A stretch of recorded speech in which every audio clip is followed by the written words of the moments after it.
welcome back to another riveting episode of Infamous, the audio podcast. This is Brandon, or Mutilus on Discord. This is Parker, go by one who parks on Discord. And this is Treffinwood, I go by Aaron. Actually, I guess I'm Aaron, I go by Treffinwood. One of the two of those is correct. It's fine. I know which one is real. I have some very, very sad news for a lot of people, unfortunately. Are you guys ready for this? Maybe. I don't like sad. What's going on? Milwaukee, we are no longer in you. Oh. Yeah. I actually really enjoyed Milwaukee. Milwaukee was a treat.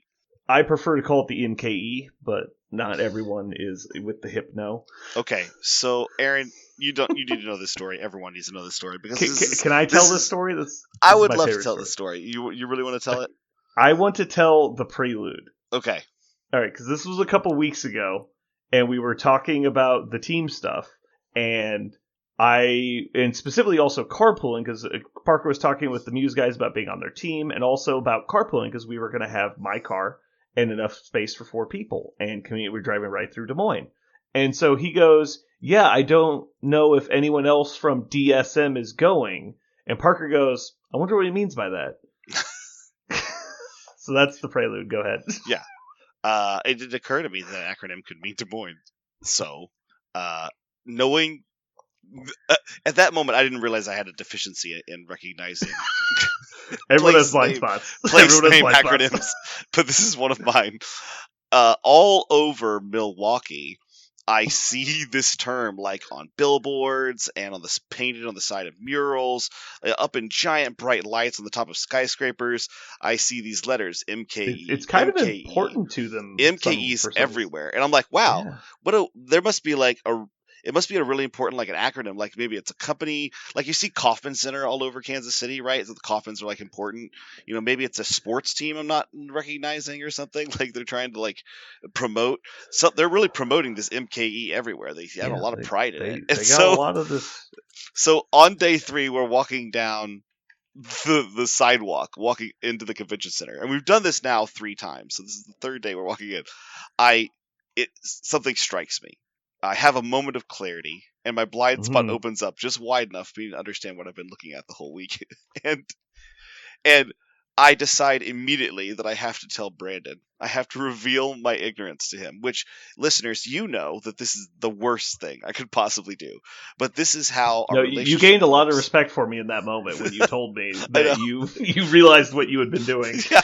And so I said, Brandon? He goes, yeah. Because this is morning Brandon, by the way, and morning Brandon is not excited about the day. I don't think people understand how much of my life is lived as an act around people that I don't want to be doing. Yeah. And so in the morning I don't have the emotional energy to put up with it. So normally I'm sociopath axe murderer, and then around people past 3 p.m. I'm nice Brandon. Yeah.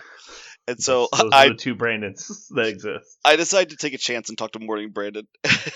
And I go, Brandon? He goes, yeah. I said, I'm going to display my ignorance. And he goes, so what else is new? And I was like...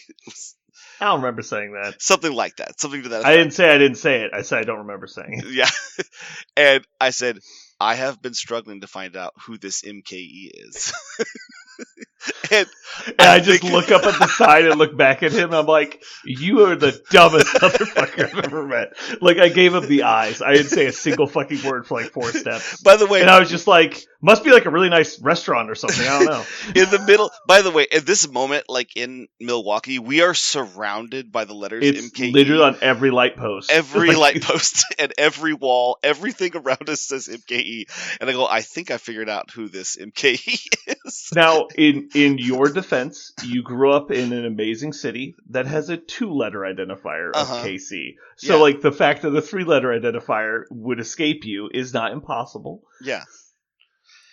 Then I believe I even said while we were walking, I wonder what Mocan means for people not in the area. That made me cry Kansas. a little bit, yeah.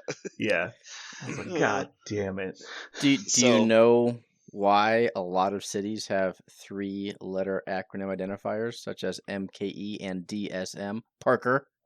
I'm assuming it's actually for air traffic control. I have both hands up for people that don't what know. it's for? Okay. Location control for visitors, right?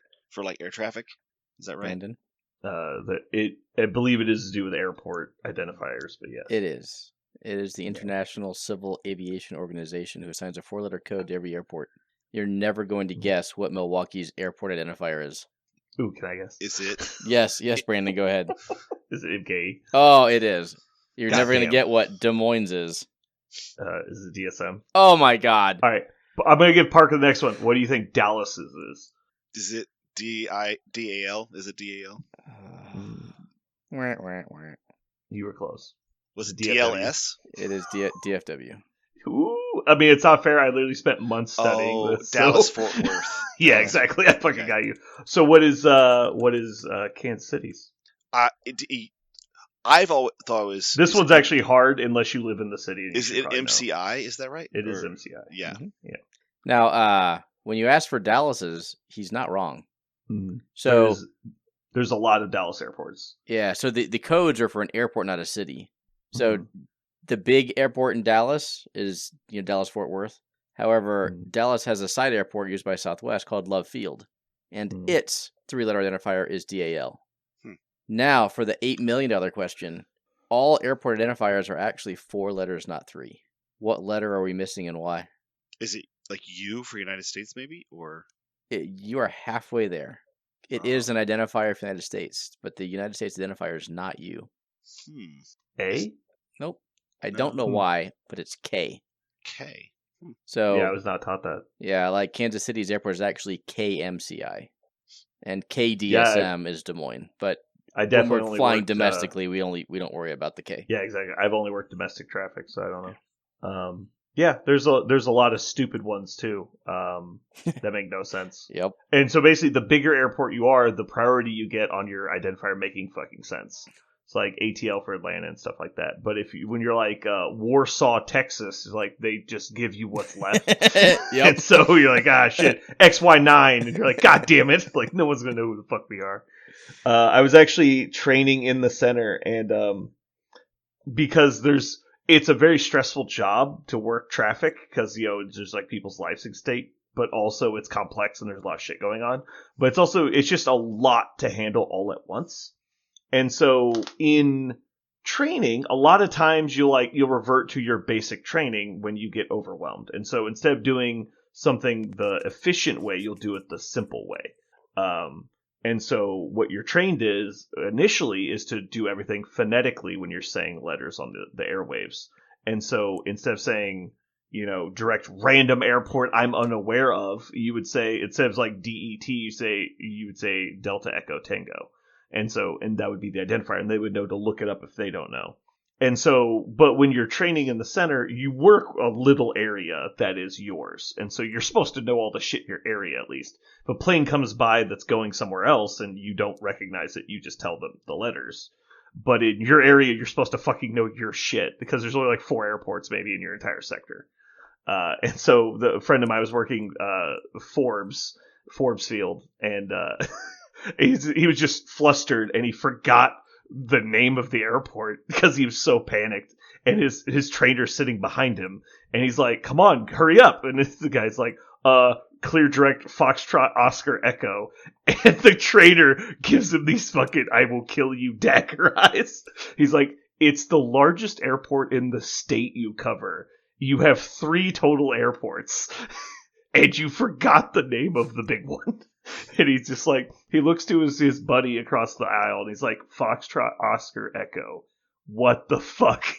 It's just so funny. He was so angry that they forgot the name of the airport. It was so funny. But technically, he didn't do anything wrong. He just sounded like an idiot. Anyway, that's probably enough aviation talk for the first part of the podcast. Especially since we didn't fly. Okay. The irony is palpable. I know, right? Okay, so anyone, let's talk about fun things outside of tournaments, because obviously between Judgment and MCP podcasts, we've talked about a lot of the events. So let's talk about non-event related things that happened at Adepticon. Did you guys see anything really cool that you did not expect to see? Resounding no. All right, we'll move on. I was waiting for Aaron to regale us with the tale, but go ahead, Aaron. There are a couple of stories. I'll recap just the highlights. Some people will, if you listen to our Judgment podcast, you'll hear the same one. But Kenny is apparently not someone who gets out often. Do you, fine gentlemen, know what a Kalamata olive is? No. Okay. I eat cheeseburgers. and I like them. Kalamata. Say again. I'm hoping I'm not saying it incorrectly. Kalamata olive. Schmerber. Yeah. I feel like I should. Oh yes, yeah. I have eaten them many It's times. Yes. Many times. Would you find one on the plate and be like, pop it in and crunch down on it? Just like one of them. Yeah. You can't. You could. Yeah. What's Why? a defining characteristic of a Kalamata olive? They're I'm going to incredibly assume it's salty. spicy. No, they're salty. What else do they have normally inside them? Pits? Yeah, they're not. I don't pitted. eat olives. Oh, I've only So, ever had the pit. I've only ever had the in pitted ones. so Traditional Greek restaurants, they'll give you olives, but they're not pitted. So Kenny almost broke his tooth. Oh shit! Because he's just picking shit off his plate. You hear an audible crack. Oh no! Now he knows better. Cool. And then final quick story. We get to the B&B. We decide we're going to go up to Walmart to grab some essentials for the weekend and then to dinner. We go to Walmart, and as soon as we walk in, they come over with announcements and they're like, the store is closing, and what we thought was 5 minutes. So you I know need this to story. grab your shit and get into a checkout. So, okay, quick. We're like, emergency mode. Grab what you need to survive, and let's go.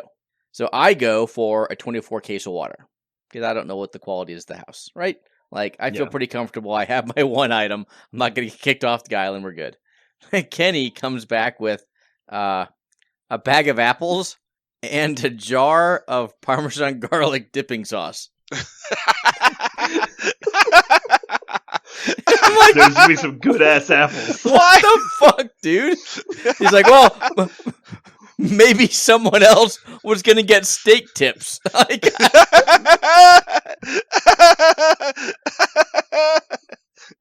That is awesome. What?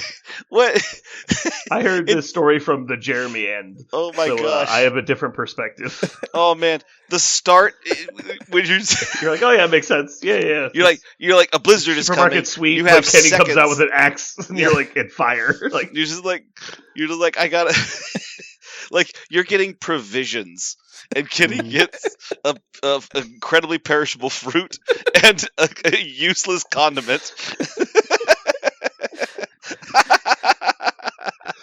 yeah, and so the story I got That from is awesome. Jeremy's end was, so then they announced there's 30 minutes left till closing, and everybody freaks the fuck out and runs off. And then he just stood there, he's like, I'm gonna get this, I'm gonna get this. well, because we couldn't really hear what they said, Yeah. so half of us thought it was closing at 9, which was in 5 minutes.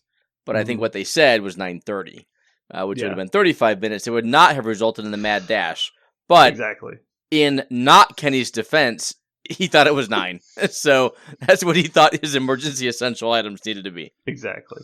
Anyway, those are our most fun stories from the weekend, not associated with gaming. Man. That is awesome. I would love if Kenny's like fallout shelter is just the most random bullshit you could never use to survive. Just I love it. Oh, I got another one. I got another one. Go. We wake up like the second day we're there. And I like my covers are all off of me. I'm like, oh, I get up. It's like 6 o'clock. I don't know why I'm up, but I'm hot. I go and I look at the thermostat, and it's at 85. And now I am pissed. So we get in the car, and I'm like, so Richard was stayed behind to take a shower, and so the other 4 of us get in the car, and we go and like, did anyone here set the thermostat to 85? And they're all like, no, because you're gonna die. Nope. I'm gonna kill you like, right I'm now. gonna fucking kill Richard, right? I'm going, and everyone was on the same boat. Everyone woke up hot and sweaty because the fucking house is 80 goddamn 5.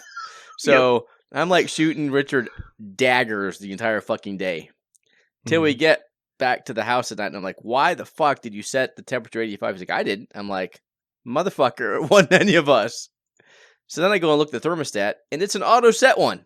Mm-hmm. So I can't imagine that the homeowner had it set for 80 fucking 5. Yeah, it's probably a previous Airbnb yes, user a previous didn't understand guest what they were doing. Was either like the most cold-blooded person I could ever imagine, or they were just fucking with people, and they set it to go from 68 to 85 to 68 depending on the time of day. Yeah. So we're no I would longer mad at imagine Richard, but yeah, that the was previous renter probably didn't understand what they were doing on the thermostat, I would guess. Anyway, I have a similar story from a previous Adepticon. This was way long time ago when it was still at the Westin, and it was myself, Max, and Ryan from St. Joe, which is one of Kenny's buddies. And this was probably 2010, 2012-ish. And I was the only one of the party that drank alcohol. Ryan and Max don't drink alcohol. So I'm usually up super late. So I'm up to like 3 or 4 in the morning, out drinking with everybody downstairs. And then I eventually come back to the room. I'm trying to be really quiet. And so I have an air mattress, but like I don't want to turn it on because it's like 3 in the morning and it's a single room. And so there's 2 people sleeping in the bed. And I'm like, all right, I'll just sleep on the floor. So I just grab a pillow, I throw it down. And I don't want to take one of their covers because they're using it in their sleep. So I just cover myself with my light jacket and I go to sleep. Apparently, after that, one of them got up and was like, it's a little toasty under this comforter, 3 sheets and a blanket. And they cranked it down to 62 degrees and went back to sleep. So I wake up at 6 in the morning, shaking. Like I'm violently shaking. I'm so cold. I'm like, what the fuck is going on? And finally, my fucking passed out brain was like, no, you should wake up because you're dying. I was like, okay. So I stand up and I'm like holding myself and shaking. I haven't been this cold in a long time. I'm like, what the fuck is going on? And I'm like, I start looking around the room. So clearly I have to turn the thermostat up because I don't have any blankets. And I'm like, I'm looking. I probably stand there shivering for 2 solid minutes looking for the thermostat. It ends up being behind a curtain in the corner by the window, which is, I've never seen a thermostat there ever before or since. And so I just say, fuck them. I crank it to 85. And I go back to sleep.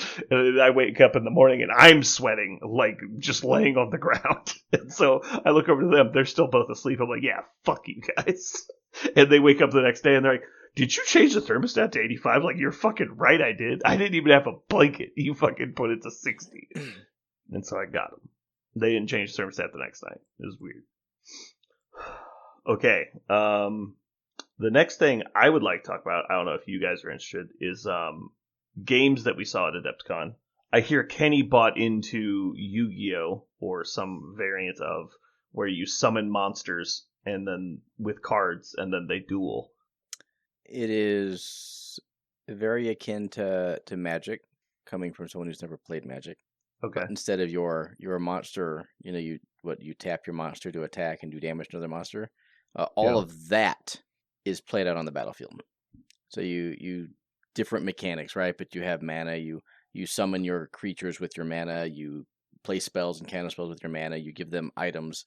But then they actually have a tabletop rules, just like we would for any other tabletop miniature skirmish game, where they have there's terrain rules, and then there's movement in inches, there's engagement, there's free strikes, all of that kind of fun stuff. So it is very similar to, like I said, pick any tabletop miniatures game, whether it's Judgment, MCP, Kill Team, probably all similar. Except that you're summoning monsters with a deck of cards. Correct. Yep. So it's like Magic in that respect. You have 30 cards. You only ever roll 1d20. That's it. And so it's touted as... Go ahead. You mean you roll the d20 once per game? No, or no. the You only roll it... dice you ever roll is a single... Okay, so it's like Infinity that you only roll d20. Yes. The only rolls you ever make, I think, is to attack. And you either have a critical failure on a 1, a critical success on a 20... anything else is going to be, there's a certain attack minus defense number, blah, blah, blah. You either hit them, and if you fail to hit them, you graze them. And then you have 2 different numbers depending on whether you hit or graze. So other than the extremes of the 1 and 20, you're always doing either a hit or a graze. So you have 4 possible results, 2 of which are 5%ers. Right. Cool. I played 1 demo game on TTS. I'm going to be... thumbs up for a casual play experience for now, just because I'm not sure how deep the game is, although there are expansions coming out, etc., etc. So it's something that I personally would be willing to continue to explore and kind of see where it takes me. Cool. Did you see anything personally that you liked at the vendor hall? So I think Kenny actually went and got it because that was the one that I was interested in. Okay. I thought the models looked sick as all get out. And then I was intrigued by the concept, right? Just their tagline, right? It's a card-based miniatures game, and with as broken as MCP has made me with respect to wanting to roll dice in games. The idea of a card-based minis game, I was like, okay, well, what is that? Is that like some Malifaux thing where you play cards to resolve abilities? Like, I had no clue, but the models looked good enough, and then the concept, without knowing then what I know now, I was intrigued enough to grab the flyer. So because I think I walked by it, and then I stopped and I walked back and grabbed the flyer and talked to Kenny about it for 12 seconds as we walked to the next booth. I think that may have encouraged him to go and just dip his toe into the buying the starter set. Yeah, he definitely seemed more interested once you showed interest. Yeah, and again, it takes a while for me to actually do something. Like when I went to moved to Texas, for a month. I went to various game stores looking at the different games that are being played, trying to decide if I was going to get into War Machine or Armada or 40K or whatever the case was going to be. So, like, I'm not going to go to Adepticon, sit through a demo, and immediately buy $200 on a game. Like, never going to happen. I'll be like, this is interesting. Let me go home, spend 18 hours reading reviews, look at some models, read the full rule book 3 times. That's what I did for Trench Crusade, right? I read the rule book front to cover twice before I was like, I don't think so. So I was definitely not in the I'm buying this game today mode. I was just like, definitely worth a read. Yeah, that's fair. He was just like, here's my money. Yeah, Kenny's definitely, I'd say, more prone to quick, decisive action than you are. And that's not wrong, right? I wasn't. I was not touting my behavior. I was explaining it. All right, Parker, did you want to tell him about, or I guess the audience about a game that we tried? War Machine? I would try for that game. No. Oh, then the other one, Steel Rift. Nice. Steel Rift is going to scratch an itch that I have for. I like 3 to 4 story tall fighting robots, like that genre. I am a big sucker for it. I got it with War Machine. They're not quite that tall, but like fighting robots, I love fighting robots. So this is a game that's made by, help me out, who's making it? This is folks. Death Ray Designs. They're famous for making terrain, and so this is their second reach into the making a game market, I believe. And the 2 games that they make are compatible, I believe. Right. So Steel Rift is one of the things I like about it is that the model designs are really just skins on what you want to play. There's a fair amount of intricacy for building your mechs in the game. You usually play around like 4 to 7 mechs. And then if you want to, you can sacrifice mech size or mech number for support units and support effects you can even buy that aren't even models, like artillery barrages and orbital bombardments and stuff like that. But you build the mech you want, and you build that one basically on paper, and you get to customize it with a variety of things, including individual weapon systems, support systems, extra armors, and then also you can put them in cadres, like little fire teams with other mechs, and if you meet certain requirements, then they get certain bonuses because you're coordinating efforts together. And then on top of that, you put them within a faction, and the factions themselves have access to different kinds of resources and tactics. And then all of that is done pretty much entirely on paper. So you're free to build kind of whatever aesthetic you want. Yeah. And the original aesthetic was pretty narrow, but they have really fleshed it out where you can make any kind of mech that you could possibly imagine. They clearly have borrowed styles from different mech genres that have similar scales. My favorite mech genre is Titanfall. I love just like commando style, like they look very like utilitarian military mech style. And they're absolutely like very Titanfall looking, and so I love those models, and I was like, I will play a game that's using models like these. They look great. They're very small, skirmish style game. It's very low barrier of entry. But if you're like, I don't like Titanfall models, well, they have standard looking BattleTech stuff, and they have stuff that looks like it's from RoboCop, and stuff that looks like it's from Armored Core, the series. If you like to play the video game series, or if you want like Yeah, I was industrial talking mechs, it's really cool. talking to Scott, and he was saying that the mechs I like are actually from a video game, or not, maybe it was a TV show that came out in like the early 2000s. He said that it's pretty much just a clone off of that like video game, Hmm.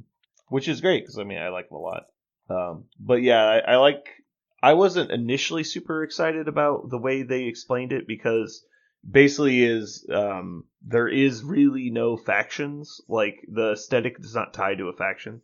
So basically, what you'll do is you'll design a mech that has good mechanics that you like, and then you do just build a mech physically to match the weapon loadout, and then that's all that really matters. Like just because this one looks like samurai Gundams, and this one looks like big giant heavy Jaegers, and this one looks like Titanfall dudes. That isn't directly tied necessarily to the rules behind them. You can skin your models basically however you want, and so you can play your aesthetic with whichever mechanics you like. Because he's like, these are all human mechs that like, so it doesn't really matter. They all scavenge each other's parts. You can even they even encourage people to do kit bashing where you have like an arm from a different mech and like legs from another guy, and there's like tread based mechs, and there's like quad walker mechs, and there's a lot of cool stuff. And all the gun weapon options are modular, which is cool because you can swap out whatever guns you want. I think that it's like you, Aaron. I want to see the rules before I want to play a game. So Brandon and I got to play a demo, and then we also, we have the rule book. But unlike you, if I see models that I'm excited to have, and the game doesn't immediately turn me off, then I'm willing to spend $200. So that's exactly what I did. I just spent $200 to start playing the game. And honestly, if there had been every other model type except exactly the ones I got, I probably wouldn't have done it. I probably would have been as skeptical as you. But I love that Titanfall aesthetic so much, and I nothing about the game turned me off to start playing it. I was like, I can spend some money on this to try this out. So, Well, So Aaron, I already read the rule book, and yeah, it's TBD. Need to see it in play. exactly. So that was one of the things I was going to ask you about. Basically, is did you have any initial thoughts from looking at the rulebook? I wondered how it differed from BattleTech. Right, that's really obviously a close comparison. Yeah, I would describe it as a BattleTech clone. Most things in BattleTech are represented in this game, and they take a lot of like direct inspiration from it. But also, like a lot of games do. Like BattleTech has been redone many times. I mean, it didn't have interior armor cluster nodes that you hit and that exploded, and so anytime you can take, again, I think I used to when I was super young really love that crunchy aspect, but now it just turns me off. So yeah, and then you try and play it nowadays, you're like, God, this is so hard to just get a game in. Yep. So if you can take that BattleTech aesthetic and remove some of the clunkiness, that might be pretty cool. So initially, when he was describing the demo to us, and I looked at the cards that they were having us play with because they have like quick reference sheets, I was kind of turned off by the game because I was like, okay, well, this is a little too simplified for me because it's really not very complex at all, and it's very like linear. But then as we started playing it, I realized that it's actually like really elegant the way they fixed some of the problems. And don't get me wrong, I don't think this is going to be like a heavy tournament game or anything. But it was very fun in the brief time we played it. And it made me want to play more of it. They had a lot of really good, quick, elegant solutions to really complex issues in BattleTech with like target numbers to hit and facings and elevations and cover and all that stuff. It's like, oh, well, that's actually it's just really quick and fixed for this. There's also a lot of cool combos you can do. And they made a lot of the really convoluted stuff very simple to use because like, let's say you want to use like I think it was E3 Slave or something. Like they had basically advanced targeting machines where you could use one mech as a spotter and fire indirect weapons off of another mech. There's ways you can do that in this game, and they're really not that complex. They're very intuitive and they make sense. But yeah, so their core set or the starter box is 3D printable, so I bought the STLs for that. I printed up 4 starter sets. And then me and Parker each ordered a faction box off their website and a terrain kit. So that will probably be in next week, and then we'll play some games, and if it's fun, we'll run some demos. Cool. I am much more excited to play Malediction just based off the aesthetic. Yeah, I imagine. but I actually look forward to trying both games out. And if they're both good, then having some side games is great. One of the things that really appeals to me about it is as I've never played a game that didn't make you buy a new model in order to play a rule you liked. And that often kind of frustrates me because sometimes my favorite way to play the game is tied to an aesthetic that I don't want. And that really frustrates me in any game when I'm just like, I don't want to be the turtle faction, but I love the turtle rules, but I'm not a giant fan of turtles, so I don't want all the turtle models. So I end up getting an aesthetic that I do like and rules that I don't appreciate playing every time, or I have a bunch of models that I don't want to have to look at. Like I don't care to look at them because they're not appealing to me. So I'm really excited to play a game that I just get to pick the models that I'm excited to play with and build the list that I'm excited to play with also. And those two things are independent of each other. It's the first time I've ever tried that. I'm really looking forward to that aspect. Yeah. So remind me how the WYSIWYG component of the game works. The only thing that really matters is that your weapons are correct, as far as I know. There are different rules based on your legs, but that's pretty much it. And so, like, obviously, if you want to play a light mech, you have to have a light mech chassis, but there's a light mech chassis in every aesthetic variation. And so the sizes originally ranged from light, medium, heavy, and then they added ultra heavy and ultra light later. So there's 5 mech classes. And so if you want to play a light mech with a samurai sword, you can. It doesn't matter. Like, you just buy it. Right. But there were like 12 different ranged weapons you could choose from, and you can buy Correct. anywhere from 1 to, I'm going to say 8.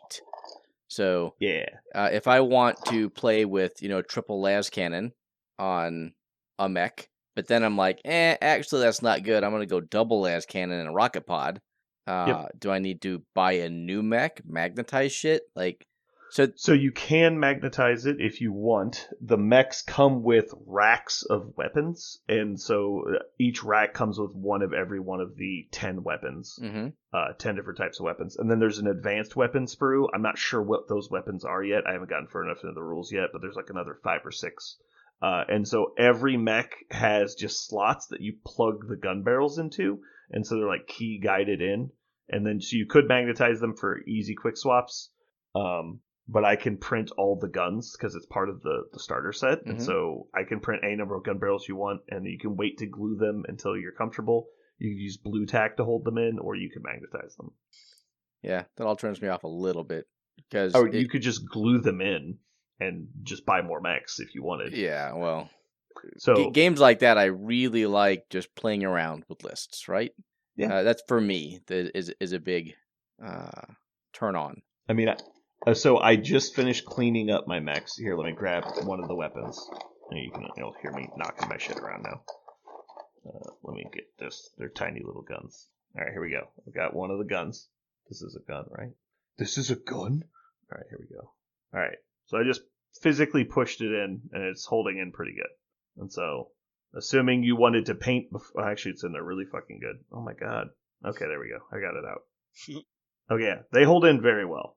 You could probably just press fit them for a while. Eventually it'd wear out, but by then you should know what you like or be able to magnetize them. No, yeah, I'm holding it by the gun. Okay. Yeah, they're like they're a circle with a flattened side, so they key in really well. Yeah. And like I said, I can print all the guns, and then you can try out different ones, and or you can just use like Elmer's glue to hold them in, and then just pop them out when you're done. But like I said, they hold in pretty well on their own when they're fresh out of the box. Yeah, we'd start with that and see what happens. Yeah. But that's kind of the best part about the game is because they're little chibi mechs. Then they're cheap, and so you can have as many as you want. They said that an average size game is going to be about 7 mechs, and the standard loadout is you'll have like an ultra heavy, 2 heavies, 2 mediums, 2 lights is like the base plan. That comes out to about 205 tons, which the standard game size is 200. I don't think that jives with the rule book, but that's fine. Why not? Did I say something wrong? I thought it was a lot less than that. Oh, well, no, when we were talking to people at the booth, they said 200 is the intended game mode, and then there's like smaller game modes you can play. Okay. But yeah, like the ultra heavy is 50 tons, which is a quarter of your list. And then the lights are like 20. Oh, he did tell me as well, the rules are eventually going to be free online.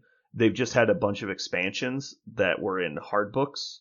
And so they're currently going through the process of going through and finish playtesting on some final changes to some of the stuff they've recently released. Mm-hmm. And then they're going to compile everything in a PDF online. It's just they're in the middle of building it right now. The kinetic guns, I don't know if you saw, if you hit somebody with a kinetic weapon, you can make a skill check, and if you succeed, you get to turn them a little bit because you like hit them in the shoulder and you turn their bodies. You get benefits from attacking them in their side or rear. Yeah, so you get increased dice pools for attacking people in the side, and then increased further for attacking in the rear. Yeah, and so the bases have there's circles with tabs on them. So there's a tab on the 4 opposite corners, and then there's a turning guide that it comes with, and so you can turn exactly the distance you need to turn. But yeah, it definitely feels a little bit like Armada from like the you go I go, like you're gonna move into attack range of me, kind of what happens. So I think it's gonna be important to have a good number of activations. But like I said, we'll try it, see if it's fun. Cool. Yeah. Then the final thing I saw was I spent about an hour talking to the Steamforge guy at the booth. And he tried to reassure me that New War Machine is good and it's not terrible anymore. You know more about Mark IV than I think I do, Aaron, because I think you actually played some Mark IV. I did play some Mark IV, yes. Okay. Can you tell me if it's true that at the start of Mark IV that there was a thing called Armies of Legacy? Armies of Legend? Armies of Legend. No, I don't think so. Okay. So on the War Machine app now, I don't have the background info for this. All I know is what is currently the case. Is if you go into the War Machine app and build list, at the very bottom there's a thing called Armies of Legend. And if you click that, there's a confirmation box. It basically opens up the old stuff available to play, and it's all tournament legal, but it's not in production anymore. And so you just have to physically have it or you don't. And it's basically like half of what the old armies used to be, like the core armies, like Khador and all that. Uh-huh. And so it's about half of their stuff is legal. Yep. And then only like a third of their casters are legal. Yep. And they're divided up into generally 2 theme forces, which is just restricts the selections even further. So it wasn't hidden by anything when it launched, right? They had that's basically how it launched, because you could only order like the starter boxes for the new factions that weren't even completely fleshed out yet. Mm-hmm. Yeah, supposedly there are even rules to play with all of your legacy models, even the ones that aren't legal in current tournaments, in like an unlimited format. But who cares about that? Legacy. Okay. Yeah, exactly. So the biggest problem for me is like a lot of the stuff that came out later in Mark III with like the Theme Force releases and the CID releases. A lot of that stuff was really fucking crazy, and I didn't want to deal with any of that. Like specifically like the Archons and shit on that level was just insane, and I just didn't want to deal with it. So I think we're going to give a try to the Armies of Legend. Armies of Legend. They picked 2 L words, and I always confuse them. I think it was Legacy. They used to be Legacy armies. I'm going to look it up right now. So okay. Legacy is the Legacy armies. Yeah, I think it was unlimited format is what it was called. It's Armies of Legend is not what it's called. Well, shitballs. Yeah, I know. Yeah. I like a lot of the things they did with the Armies of Legend. It made me feel better looking at those than worse, because I feel like they were selective about what they did, like which models they chose, and even which models they chose, they modified them and selected a lot of stuff off of them. Some models got trades, but a lot of models just got less. And I really like that. They just simplified a lot of the things, which I appreciate. Yeah. So Parker, for example, I looked up something that made me very annoyed. We checked if Raza was still in the game, right? Amon Raza. Mm-hmm. And he is. And he's in the theme force that makes sense for him to be in, but his jacks are not. He cannot play with Crusaders or Templars at all. Oh, well, I thought light jacks were what he liked. I thought he liked things like the Dervish and stuff. He does. So the Dervish and the Vigilant are both in there. Yeah. Well, that's what he usually But that's it. Like, the cheapest melee heavy he can buy is a Inditer. Sure. And I think that's not on accident. I was looking a lot. No, I totally agree. It's definitely, they were like, wait a second, Synergy, watch out. And like, Yeah. so I get it. That's fine. But it was just like, that was the list, right? Like, that was the list I played, is like Templars and Crusaders. And so, like, that's not allowed. I'm going to have to wrap my head around that you can't play certain jacks, but.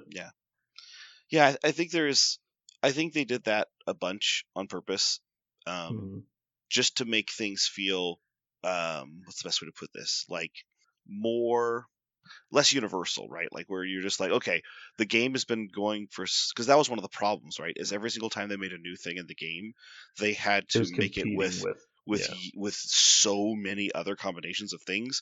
People broke things, right? Like, that was the point. Like, you couldn't possibly. You either had to make something garbage or something that was going to inevitably break something with one of the infinite combinations of models in the game.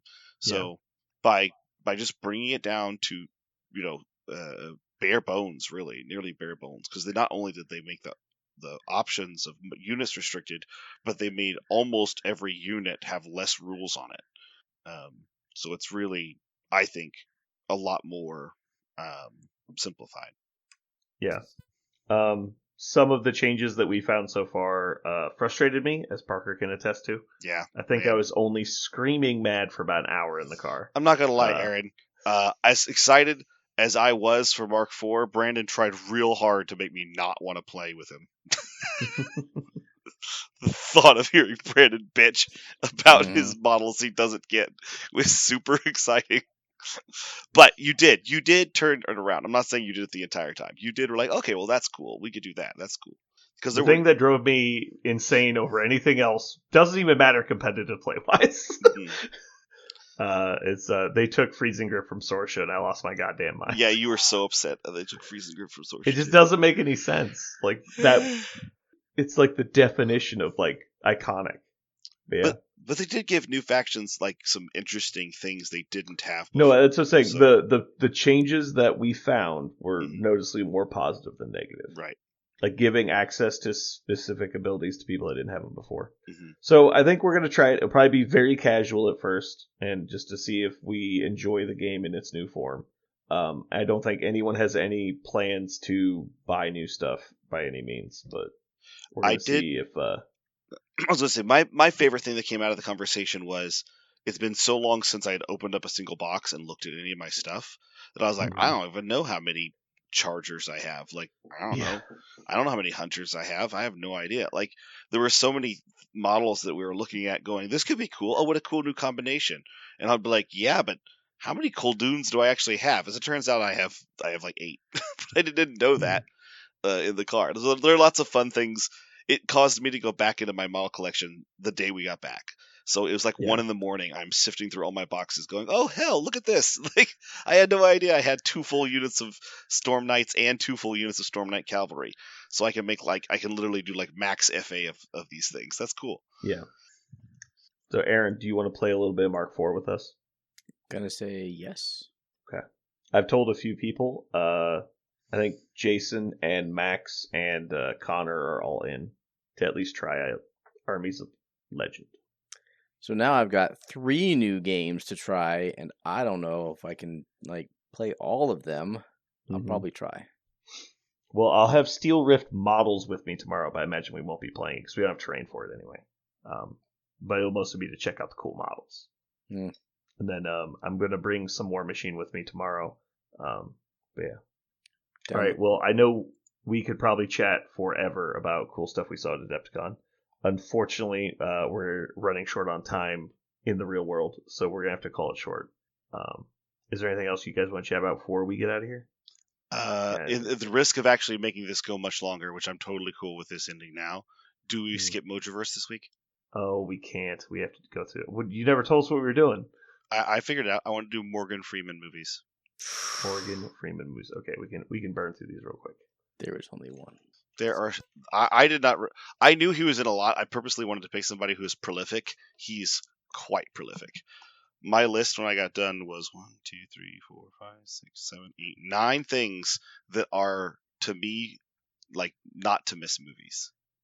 Cool. So it was easy. All right. I am ready. Are you guys ready?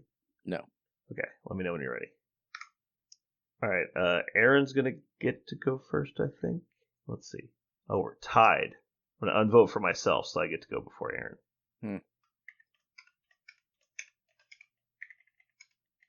Okay, go ahead. First pick. Oh boy. There's only one correct answer. I don't know if that's true. I'm really excited to know what that is for Aaron. Oh, I'm gonna go with 7. I'm just gonna say 7. I'm safe. that is respectable, but incorrect. Okay. What's the right answer? Shawshank. Come on. Oh, really? That was my number 2. Yep. Interesting. I mean, it's a good movie, but I think it's overrated. I think it's a really good movie, and it's not overrated. All right, Parker, you got back-to-backs. I'm going to take the 2 that I think you will take. First is Red. I love Red. I do love me some Red. I don't know if I would have put it in the top 3 Morgan Freeman movies, but it's a fun movie. Really? Okay, I purposely chose that so that we've got Wanted to consider. And my second one is a movie I've said every time I've had the option, and so I'm saying it again because everybody needs to see it. Is Unforgiven. I've not seen it. Ooh, I really like this. I'm probably going to say this one just to make people watch it. Aaron, your second? Glory. Good call. That's what I was like. I think there's a lot of movies up there in that same category with Shawshank. But I also prefer less dramatic movies because I don't know. I just find them a little much to just sit down and watch sometimes. Do I pick basic stuff or do I pick the things I want people to watch? And we actually took a lot of good ones off the board. All right, fine. I'll do it. I hate this pick, but I'll choose The Dark Knight.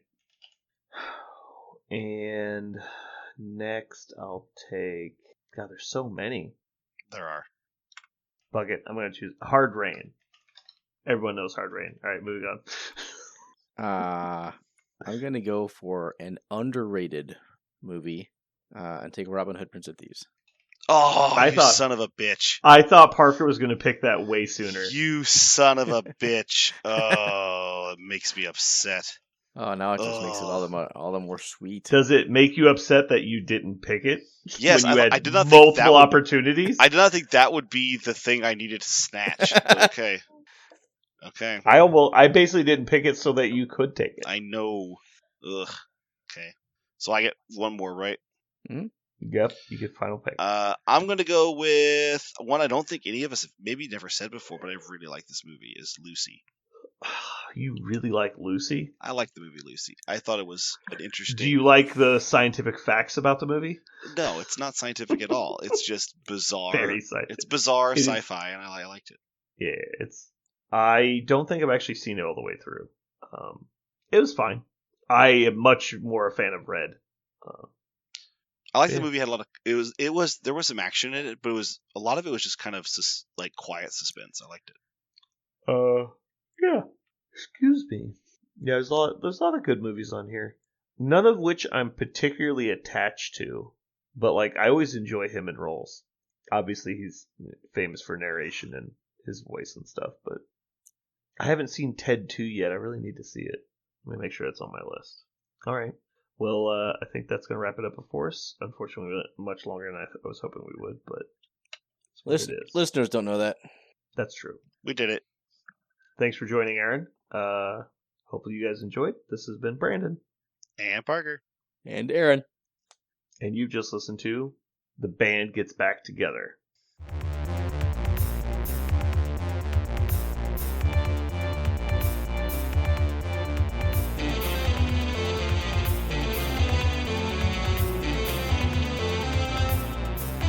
So what are we going to call this thing?